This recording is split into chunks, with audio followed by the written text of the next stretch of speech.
예, 앞서 전해드린 것처럼 내일 국회에서 선거법 개정안이 표결 처리되고 나면 곧바로 공수처법이 상정됩니다. 이 역시 필리버스터가 예상되지만 선거법과 같은 방식으로 처리가 될 가능성이 매우 높습니다. 그런데 벌써 공수처가 무소불위의 권력기관이 될 가능성이 높다는 걱정들이 나오고 있습니다. 왜 그런지 지금부터 따져봐 드리겠습니다. 자, 강동원 기자. 예. 야당이 가장 문제가 많다라고 주장하는 대목이 어떤 부분입니까? 수정안 24조 2항과 4항 부분입니다. 예. 자, 2항을 보면요. 이 검찰이나 경찰 같은 수사기관이 고위공직자의 범죄 사실을 알게 되는 즉시 이 공수처에 통보하도록 돼 있고, 이 4항은요. 이 통보받은 공수처가 이 수사 개시 여부를 다시 회신해야 된다고 되어 있습니다.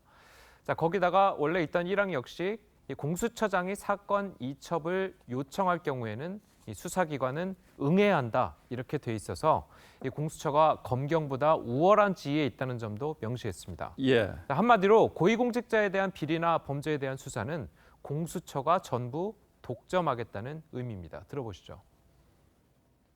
인재양을 통제하게 되면 사실상 공수처가 고위공직자 범죄를 독점적으로 수사하고 기소할 수 있게 된다. 예, 원래 이 정도는 아니었는데 최종 합의 과정에서 이렇게 바뀌었다는 거죠? 예, 그렇습니다. 이 원안을 보면요. 이 첩보나 사실을 입수한 검경이 공수처가 수사하기를 원하는 사건만 이첩하도록 돼 있었습니다. 사실 고위공직자에 대한 범죄에 대한 수사는요.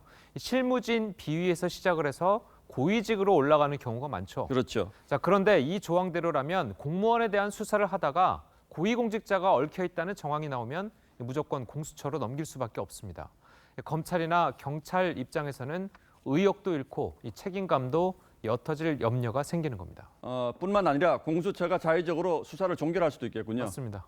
자, 그런데 이건 뭐 걱정일 뿐이고 사실 공수처가 책임감을 가지고 계속 수사를 하면 되지 않습니까? 이게 또 원래 법을 만든 취지이기도 하고요. 예, 맞습니다. 이 검찰의 권한을 나눈다는 측면에서 순기능도 있지만 이 부작용에 대한 우려도 있습니다. 이 공수처는요, 이 검찰과 달리 헌법에 보장된 기구가 아니고 공수처장 역시 인사청문회를 거쳐서 이 통과 여부에 상관없이 대통령이 임명할 수가 있게 되죠. 만약에 살아있는 권력의 측근들에 대한 비리 사건이 터지면 이 공수처는 인사권을 가진 정권의 눈치를 볼 수밖에 없다는 목소리가 나오는 이유입니다. 자, 물론 수정안에 청와대가 공수처에 참견하면 안 된다는 조항이 있긴 하지만 이를 위반했을 때 처벌 규정이 따로 없어서 이 사실상 유명무실해질 가능성이 높다는 게 법조계의 시각입니다. 들어보시죠. 위반했을 때에 처벌 규정이 있어야 그 규정의 효력을 담보할 수가 있는데 이런 게 없으면 실효성 없는. 자, 그래서 유재수 감찰 무마 의혹, 그리고 조국 전 장관의 일가 관련 의혹, 울산시장 선거 개입 등 정권에 불리한 사건은 공수처가 가져가서 흐지부지 될 수 있다는 우려입니다. 또 다른 공수처 법안을 발의했던 바른미래당의 권은희 의원이 가장 비판적으로 지적하는 부분도 바로 이 부분이죠. 맞습니다. 자, 그런데 저희 같은 비전문가가 보더라도 이런 걱정을 할 수밖에 없는 조항인데 예. 4+1 협의체에서 왜 굳이 이런 조항을 넣었을까요?